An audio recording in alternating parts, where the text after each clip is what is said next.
आज हम BEE का पहला प्रैक्टिकल करेंगे। इसमें हम KCL इक्वेशन के एप्लीकेशन को प्रैक्टिकल के थ्रू समझने की कोशिश करेंगे। तो इस प्रैक्टिकल को हम वर्चुअल लैब के थ्रू परफॉर्म करेंगे, जिसके लिए आपको सबसे पहले google.com ओपन करना है अपने मोबाइल पे। आप इसे मोबाइल पे भी कर सकते हैं, कंप्यूटर में भी कर सकते हैं, लैपटॉप में भी कर सकते हैं।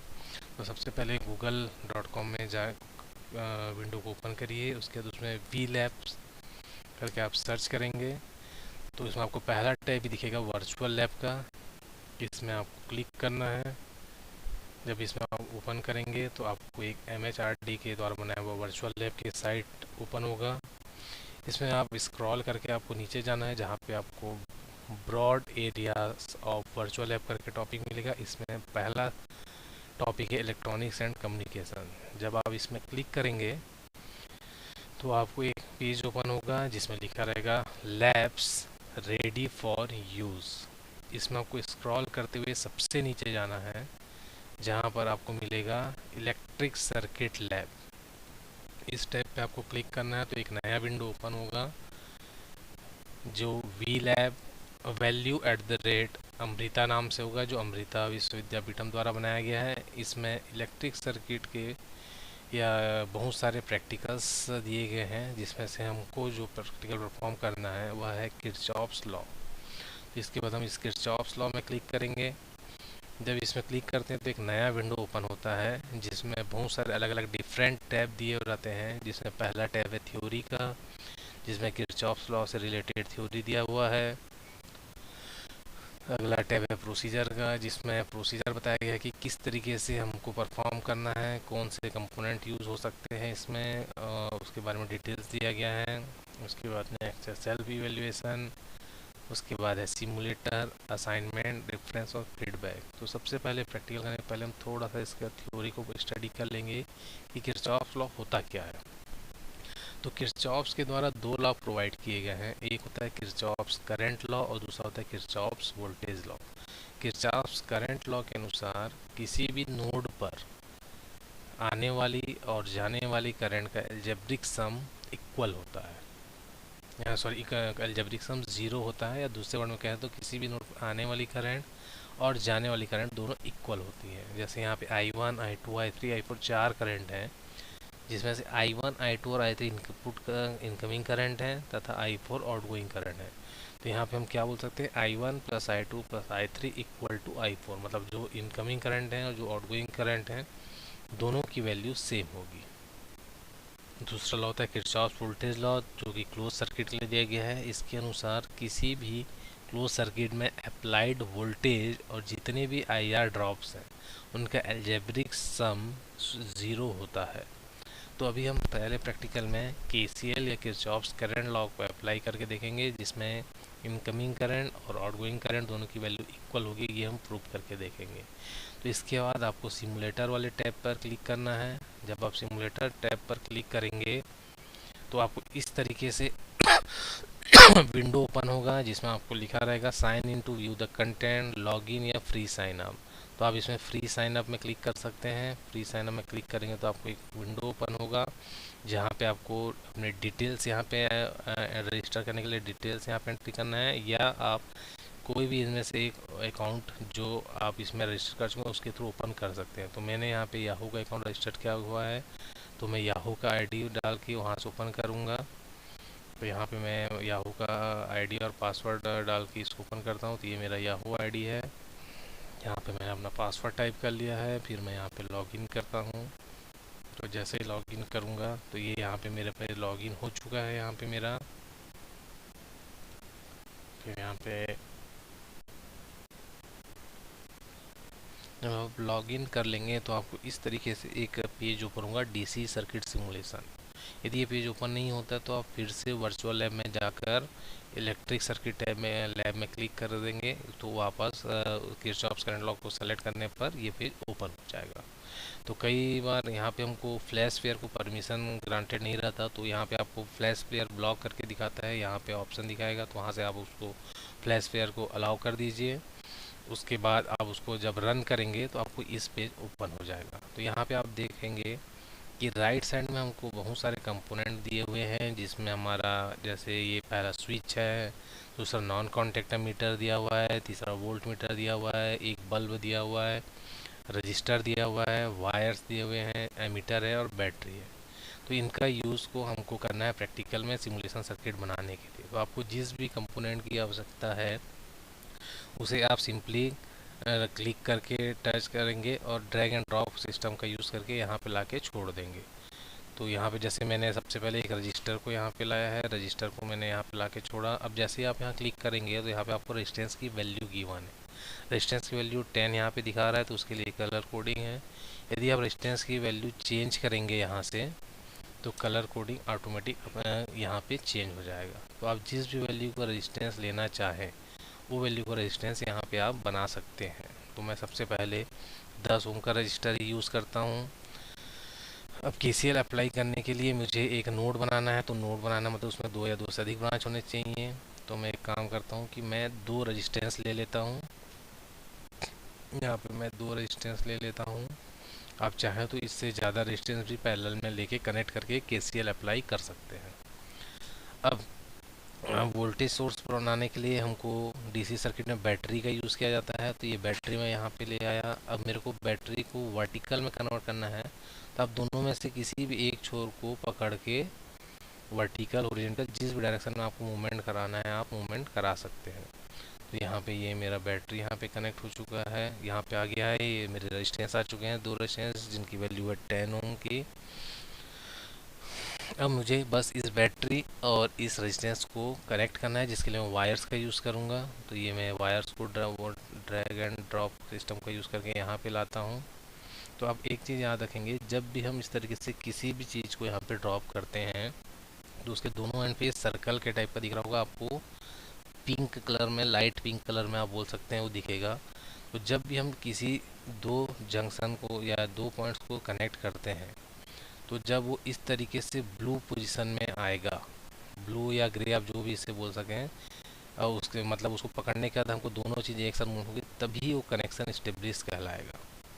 तो इसके आपको ध्यान से करना पड़ेगा 1 बाई 1। जैसे मैंने यहाँ पे पहला कनेक्शन यहाँ पे स्टेब्लिश कर दिया है। अब ये 2 रेजिस्टेंस है, तो मैं डायरेक्टली यहाँ पे नहीं लूँगा, क्योंकि यहाँ पे यदि मैं डायरेक्टली लेता हूँ तो ये बीच वाला पॉइंट यहाँ पे कनेक्ट करना पॉसिबल मेरे लिए नहीं है। तो मैं सबसे पहले पहले वाले रजिस्टर को कनेक्ट करूँगा। तो यहाँ पे मैं एक इसको छोड़ता हूँ, फिर से एक मैं वायर लेके आता हूँ, यहाँ पे ड्रॉप करता हूँ। वायर्स को ड्रॉप करने के बाद मैं इस वाले पॉइंट को कनेक्ट करने की कोशिश करता हूँ सबसे पहले। तो ये देखिए यहाँ पे हो गया, ये मूवमेंट हो रहा है, मतलब ये कनेक्शन स्टेब्लिश हो चुका है। अब मैं इस वाले पॉइंट को स्टेब्लिश करने की कोशिश करता हूँ।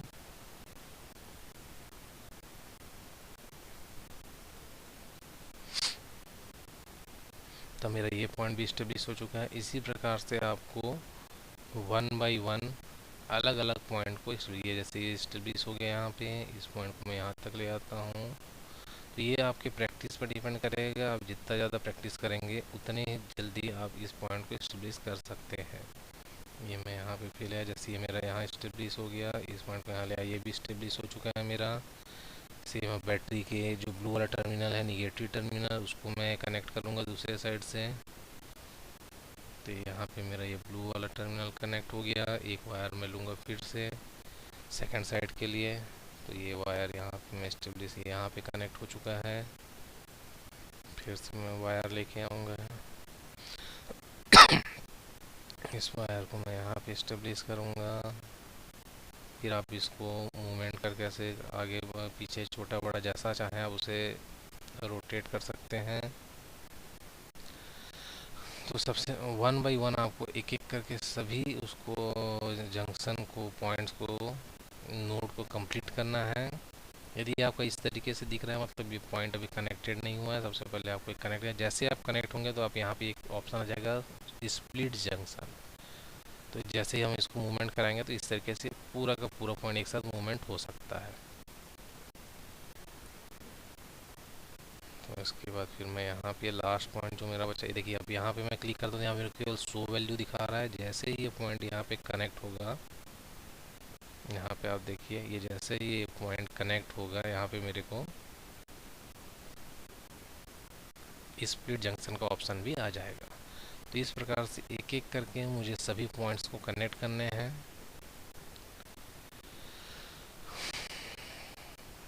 तो ये सभी पॉइंट्स कनेक्ट हो गए, तो आप देखेंगे कि मैं किसी भी पॉइंट्स को मूव कराया तो उस पॉइंट से कनेक्टेड जितनी भी चीज़ें हैं वो आपस में मूव होती जा रही हैं। जब इस तरीके से आपका डायग्राम बन जाएगा तो अब आप प्रैक्टिकल के लिए तैयार हैं। तो यहाँ पे देखिए हमारा जो एक बैटरी है, जो इसका ऑरेंज वाला टर्मिनल प्लस टर्मिनल है, जो दूसरा टर्मिनल है ब्लू वाला नेगेटिव टर्मिनल को शो करता है।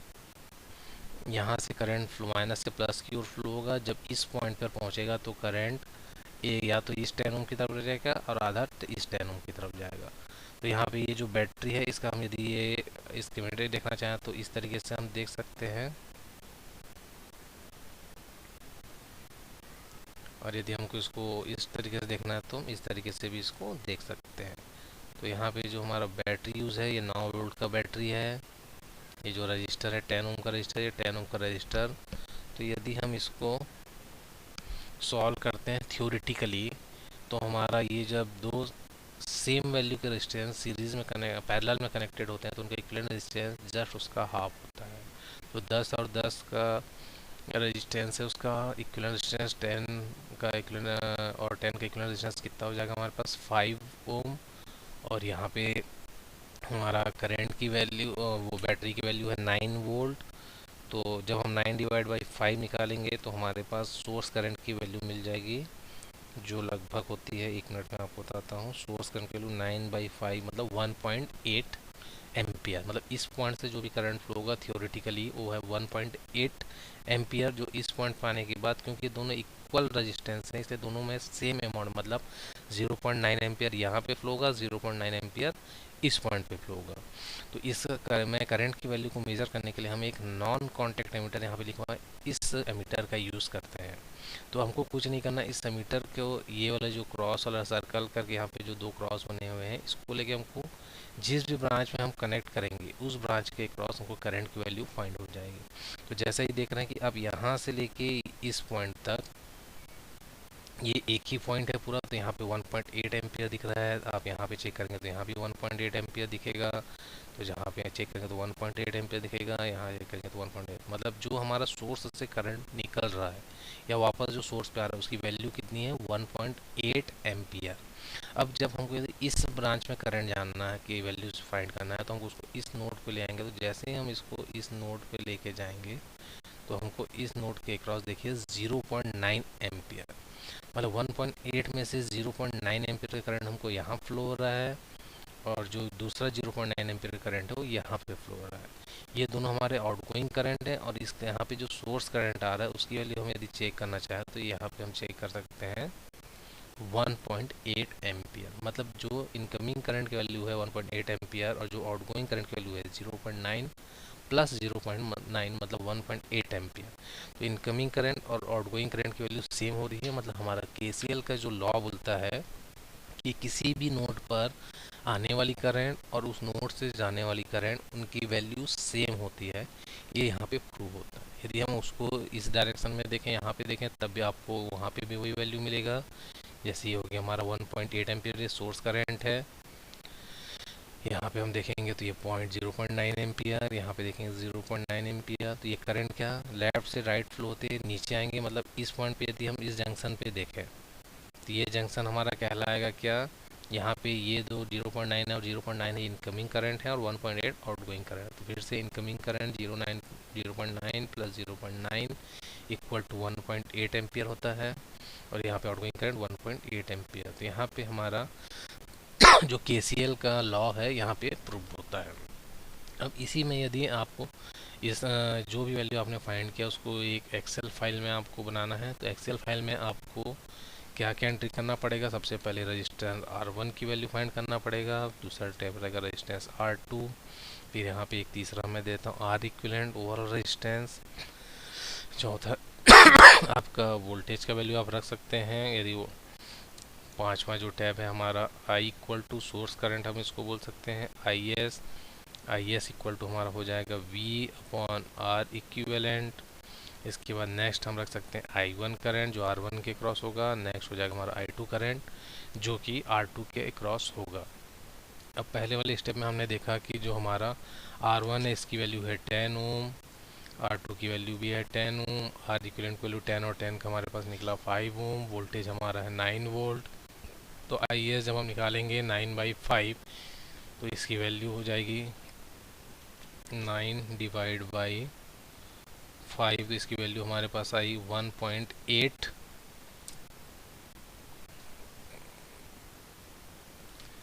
तो यहाँ पे IS करंट की वैल्यू हो जाएगी वोल्टेज डिवाइड बाई रेजिस्टेंस। तो यहाँ पे हम निकाल लेते हैं वैल्यू इक्वल टू, ये हमारा वोल्टेज हो गया डिवाइड बाई ये हमारा रेजिस्टेंस हो गया। तो 1.8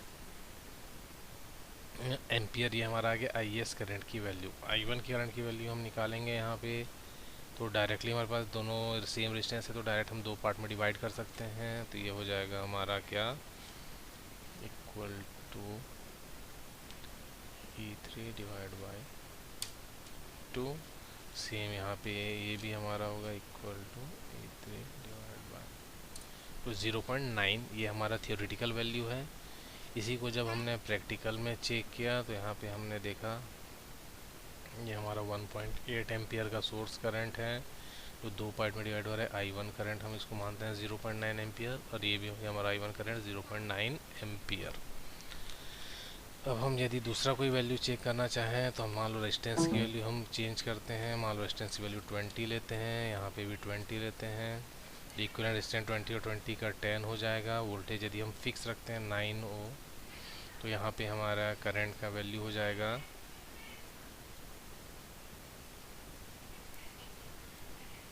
0.9 एम्पियर। जब हमें दो इक्वल पार्ट्स में डिवाइड होगा तो इक्वल पार्ट्स में डिवाइड होगा तो हम देखेंगे 0.9 का हाफ हो जाएगा 0.45।